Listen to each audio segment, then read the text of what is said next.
Hello everyone, how are you.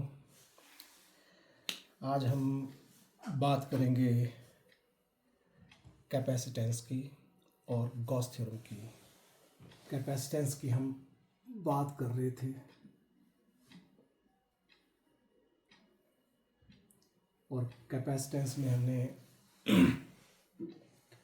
किसी भी हम ये बात कर सकते हैं कि चार्ज इंटरेक्ट करते हैं तो उनके बीच में फोर्स होती है, और अगर कहीं फोर्स किसी चार्ज की वजह से है तो इसका मतलब है वहाँ इलेक्ट्रिक फील्ड है। चार्ज की अपनी इलेक्ट्रिक फील्ड होती है, चार्ज का अपना पोटेंशियल भी होता है, और चार्ज को स्टोर करने के लिए हमें किसी डिवाइस की जरूरत पड़ती है। तो हम कैपेसिटर का क्या होगा, कैपेसिटेंस निकाल सकते हैं। तो अगर हम डायरेक्टली दो चीज़ों को हटा दें और हम बात करें कि क्यू चार्ज जब बढ़ता है किसी कंडक्टर के ऊपर तो उसकी फोर्स बढ़ती है, उसकी इलेक्ट्रिक फील्ड बढ़ती है, उसका पोटेंशियल बढ़ता है। लेकिन कैपेसिटी से अलग चीज़ है। तो Q directly proportional to V होता है, क्योंकि ये चार्ज, फोर्स, इलेक्ट्रिक फील्ड और पोटेंशियल, अगर हम चार्ज को बढ़ाएं तो पोटेंशियल बढ़ता ही बढ़ता है। ओके, और v लिख दिया तो q इज इक्वल्स टू हम c भी लिख सकते हैं, where c is constant of proportionality and is called capacitance. इसी को हम कैपेसिटेंस बोलते हैं। And it is the ratio of charge, it is the ratio of charge to potential developed. It means ratio of the charge given to a conductor and potential developed on it is called capacitance। और charge को हम, charge का unit होता है coulomb और potential का unit होता है वोल्ट। तो कूलम वोल्ट इनवर्स को हम फैरड बोलते हैं। What we call coulomb volt inverse is equals to farad. Okay, C will be equals to 1 farad। C will be equals to 1 farad if a charge of 1 coulomb increases the potential through 1 volt।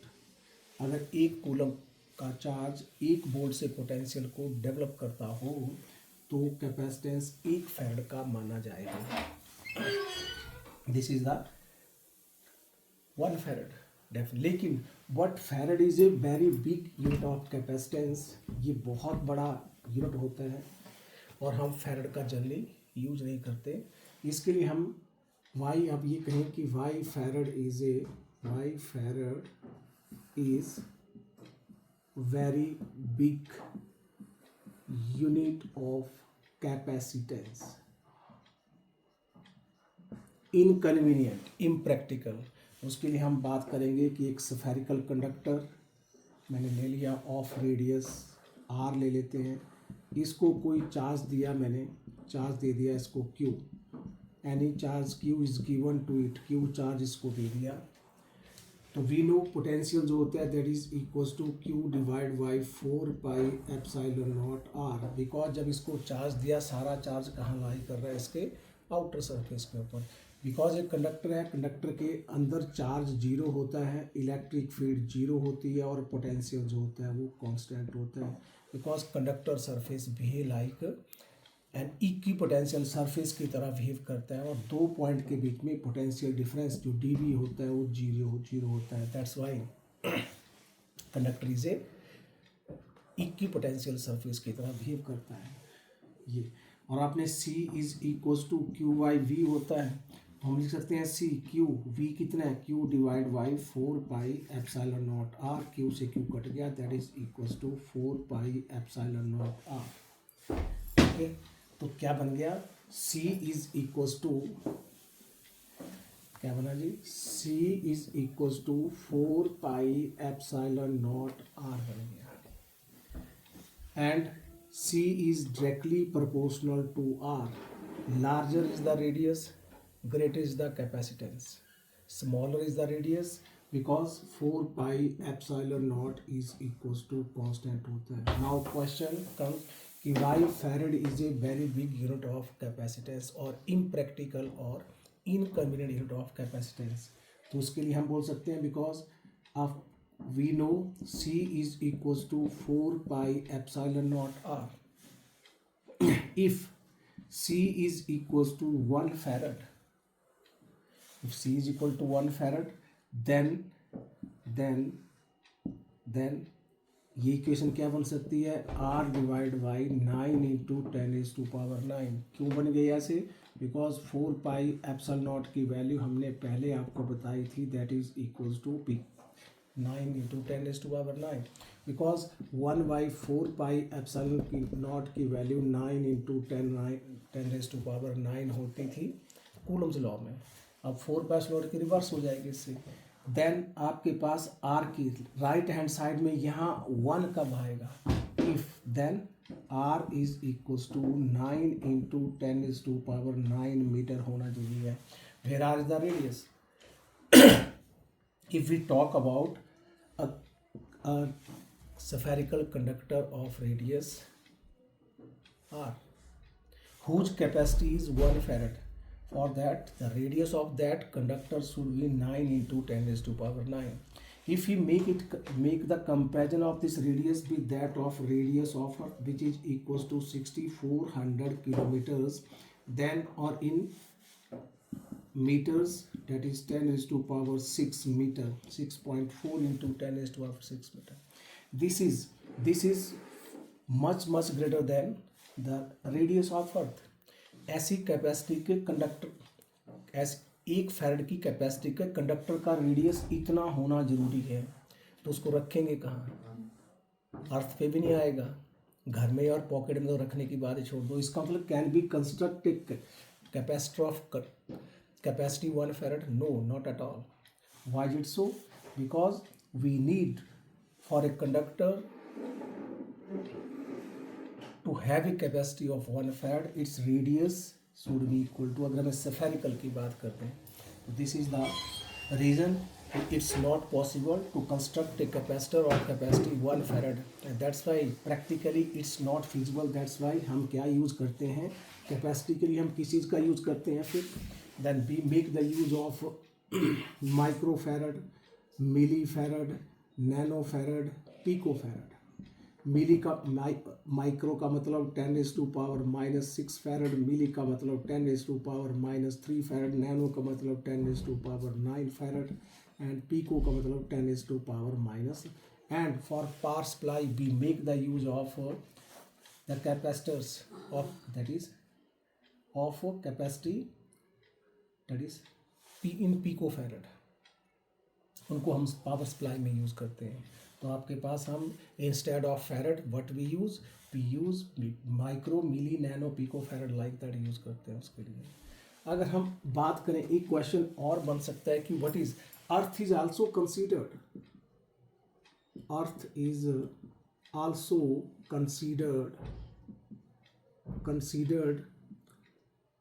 As a sphere of constant radii है ना, constant radii, that is R equals to 6400 kilometres. Spherical conductor है, कैसा है? Sphere, आप बोल सकते हैं sphere और spherical conductor. Earth is also a spherical conductor, then what is its capacity? तो इसकी कैपेसिटी क्या होगी जी? तो हम निकाल सकते हैं। कैसे निकलेगी कैपेसिटी? निकालने के लिए C is equals to C is equals to Q/V होता है, लाइक दैट है, ऐसे होता है, C is equal to Q/V। और हमें 6400 किलोमीटर दे रखा है, और हमें दूसरा हमें पता है capacitance of spherical conductor that is equals to 4 pi epsilon naught R। ठीक है, तो C is equals to 4 pi epsilon naught R divide by 4, that is 9 into 10⁻⁹। R is 64, 6.4 into 10⁻⁶ divide by 9 into 10⁻⁹। खाली value put करनी है, because directly for a spherical conductor we know C is equals to 4 pi epsilon naught capacitance का मतलब, लेकिन for spherical conductor a little earlier we have already obtained an expression for spherical conductor capacitance of spherical conductor that comes out to be 4 pi epsilon naught r.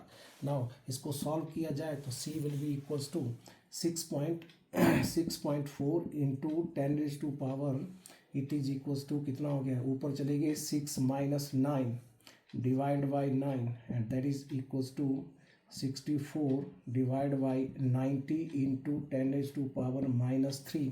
एक और आ जाएगा ऊपर को तो that is equals to 64 into 10 raised to power minus 4 divided by 9 and that comes out to be 711 into 10 raised to power minus 4 farad. This is the capacity. इसको और refine करें तो मैं ऐसे भी लिख सकता हूँ 7.11 into 10 raised to power minus 6 farad और C is equals to this is 7.11 और अब यहाँ पे 711 कर दिया जाए, उल्टा लिख दिया था 7.1 और डेसिमल यहाँ लगना था because 7 9 63 1 that's 7.11 this is 711 and that's why 711 microfarad 711 microfarad is the capacity of earth. It means if earth is considered to be a conductor of constant radii then capacity of earth is 711 microfarad. Can be a question of 1 mark. एक number का question ये बन सकता है.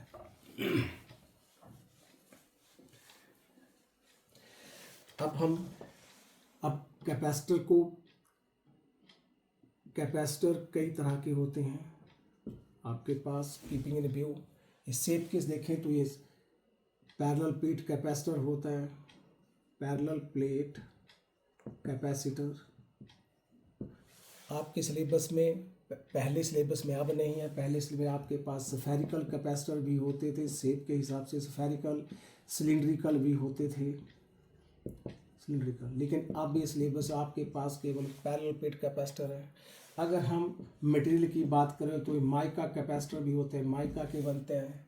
उसके बाद आपके पास paper capacitor भी होते हैं अलग अलग. अगर हम मटेरियल के हिसाब से देखें और शेप के हिसाब से देखें तो अलग अलग, लेकिन हमारे सिलेबस में कॉन्सेप्ट पैरेलल प्लेट कैपेसिटर है. अब हमने प्रिंसिपल की बात की थी, प्रिंसिपल ऑफ कैपेसिटर, और प्रिंसिपल ऑफ कैपेसिटर के हिसाब से क्या होना चाहिए, 2. अब हम पैरेलल प्लेट की कैपेसिटर की बात करें तो 2 प्लेट मैंने ले ली. दिस इज प्लेट 1 एक जैसी 2, this is plate 2, they are similar in shape, एक जैसे शेप में है. एक को मैंने चार्ज दे दिया पॉजिटिव चार्ज और दूसरी को हम क्या करते हैं, because as per the definition of principle of capacitor when an uncharged but earth conductor is brought in the neighborhood of a charged conductor then the capacity of the device so formed increases considerably. तो इसको हम क्या करें, इसको हम अर्थ करते हैं, जिसको चार्ज नहीं देते उसको अर्थ करते हैं. तो यहाँ इसके इनर प्लेट के ऊपर नेगेटिव चार्ज डेवलप कर जाता है. अब आपको पता है इलेक्ट्रिक फील्ड पॉजिटिव चार्ज पे जनरेट करती है और नेगेटिव पे टर्मिनेट होती है. मान लेते हैं इसकी सिग्मा प्लस और इसकी सिग्मा माइनस चार्ज डेंसिटीज़ हैं. सिग्मा क्या, सरफेस चार्ज डेंसिटी की हम जब हम when charge is given to a body, अब इसके क्या है एरिया इसका, तो हम चार्ज डेंसिटी की बात करेंगे सरफेस चार्ज डेंसिटी. अगर अलोंग द लेंथ तो लीनियर चार्ज डेंसिटी, अगर कोई वॉल्यूम के ऊपर स्प्रेड किया है तो हम वॉल्यूम चार्ज डेंसिटी की बात. 2 प्लेट्स जो हैं वो d मीटर अपार्ट रखी गई हैं. इनका area of cross section is uniform area of cross section. Then because of equal opposite charge densities an uniform electric field will be produced between the plates of the capacitor. Uniform electric field will be produced between the plates of the capacitor. That is the uniform electric field that is produced between the 2 plates of the capacitor of equal and opposite charge densities. Then अब E जो होगा that is equals to इसकी charge density की वजह से, that is आपको क्या पता है कि ये दोनों ही अब कैसे हैं प्लेट्स हैं, ये नॉन कंडक्टिंग प्लेट्स है, कंडक्टिंग नहीं है. अभी नॉन कंडक्टिंग प्लेट्स है तो नॉन कंडक्टिंग प्लेट की जो इलेक्ट्रिक फील्ड होती है और सिग्मा बाई 2 एप्सिलॉन नॉट होती है plus sigma by 2 epsilon not. इस प्लेट की इलेक्ट्रिक फील्ड प्लस इस प्लेट की इलेक्ट्रिक फील्ड, क्योंकि हम किसकी बात कर रहे हैं, मैग्नीट्यूड की बात हो रही है, तो हमने इसकी भी बराबर और उसकी बराबर है, दैट इज इक्वल्स टू, तो ई कितनी हो जाएगी, that is equals to 2 sigma by 2 epsilon not, E cut जाएगा, that is equals to sigma by epsilon not. लेकिन सिग्मा किसके बराबर होता है, क्यू बाई ए के बराबर होता है, तो we can write E is equals to Q by A epsilon naught. This is electric field. Parallel plate capacitor expression थी ये, that is expression for the capacitance of parallel plate capacitor. किसकी बात हो रही है, expression for capacitance of parallel plate capacitor की बात हो रही है। और उसमें एज पर प्रिंसिपल दो प्लेट और दोनों ही नॉन कंडक्टिंग है, उसकी इलेक्ट्रिक फील्ड ये होती है, एक प्लेट की है दूसरी की ऐड किया तो क्यू बाई ए। अब हमें पता है, अब हमें क्या पता है कि इलेक्ट्रिक फील्ड के बाद पोटेंशियल डबल पड़ेगा, क्योंकि हमें इलेक्ट्रिक फील्ड घटेगी तो पोटेंशियल भी घटेगा, पोटेंशियल बढ़ेगा तो इलेक्ट्रिक फील्ड भी बढ़ेगी, चार्ज बढ़ेगा तो इलेक्ट्रिक फील्ड बढ़ेगी, इलेक्ट्रिक फील्ड बढ़ेगी तो पोटेंशियल भी बढ़ेगा, बिकॉज इलेक्ट्रिक फील्ड और पोटेंशियल एक दूसरे के डायरेक्टली प्रोपोर्शनल होते हैं। तो वी क्या होता है, electric V is equals to किसके बराबर होता है, that is equals to E D लिखते हैं, और electric field is equal to potential पर इंटू लेंथ होता है। Relationship between electric field and electric potential, electric field is potential पर इंटू लेंथ, लेकिन यहाँ क्या लेंथ एक जगह डी ले रखा है तो उसकी डी ले लिया हमने, और वैल्यू पुट करेंगे तो v इज इक्वल्स टू क्या हो जाएगा, q by A epsilon not into D. This is potential. Electric field निकाली, इलेक्ट्रिक फील्ड से पोटेंशियल निकाल लिया, और अब इससे हम कैपेसिटेंस निकाल सकते हैं, तो c is equals to Q by V होता है। ओके, तो वैल्यू पुट कर दी, क्योंकि हमें इलेक्ट्रिक फील्ड पता हो, पहले इलेक्ट्रिक फील्ड निकालो फिर पोटेंशियल निकालो। ये पोटेंशियल और इलेक्ट्रिक फील्ड एक दूसरे के डायरेक्टली प्रोपोर्शनल होते हैं, लेकिन कैपेसिटेंस उनका उल्टा होता है, पोटेंशियल का रिवर्स होता है। तो C is equals to q divide by, आप लिखेंगे q by A epsilon not into d, q से क्यू कट गया, थर्ड टर्म चल जाएगा ऊपर, A epsilon not divide by d. तो C is equals to A epsilon not divide by d. This is the capacitance of parallel plate capacitor. इसका जी, this is the capacitance of parallel plate capacitor. Parallel plate capacitor का ये capacitance होता है, और जो हमने निकाल दिया। ओके, तो लेकिन आपको क्या होता है कि अगर मैं इसमें एक डाई इलेक्ट्रिक स्लैब रख दूँ, क्या रख दूँ, मैं एक डाई इलेक्ट्रिक स्लैब रख दूँ इसमें ऑफ डाइलेक्ट्रिक कांस्टेंट के, तो क्या हो जाएगा, तो C directly proportional to K के डायरेक्टली प्रोपोर्शनल होता है, C directly proportional to area भी होता है, C directly proportional to absolute permittivity भी होता है, और C is inversely proportional to the separation between the plates. जितना प्लेट का एरिया ज़्यादा होगा उतनी उसकी कैपेसिटी ज़्यादा होगी, जितना एरिया कम होगा उतनी कैपेसिटी उसकी कम हो जाएगी। देख लो, तो D इस सेपरेशन, जितने ये दूर होंगे उतना कम होगा, बाकी नहीं, बाकी सब पे एरिया प्लेट जितना होगा, जितने नज़दीक होंगी प्लेट्स उतना उनकी कैपेसिटी बढ़ती जाएगी। और स्फेरिकल कंडक्टर की बात की थी तो हमने C is equals to 4 pi epsilon naught R, अगर स्फेरिकल कंडक्टर लेंगे तो C directly proportional to R था। तो आपको यहाँ से हो सकता है कि असर्शन रीजनिंग के क्वेश्चन आए, असर्शन और रीजनिंग के क्वेश्चन आए, तो उसके लिए आपको बेसिक्स चाहिए हमें। एक नंबर के क्वेश्चन के लिए कोई दिक्कत नहीं है। अब कैपेसिटेंस की हम बात कर ली थी, और कैपेसिटेंस का फैराड होता है, फैराड की जगह हमने बिग यूनिट भी पता करके बता दिया कि किस तरह से चीज़ें बदल रही हैं। तो this is the expression for capacitance of parallel plate capacitor. अब हम कंडक्टिंग और डाइलेक्ट्रिक स्लैब इसके कैपेसिटर के बीच में रख दी जाए तो क्या फ़र्क इसको पड़ने वाला है, तो अगले वीडियो में इसकी बात करेंगे। Thank you very much.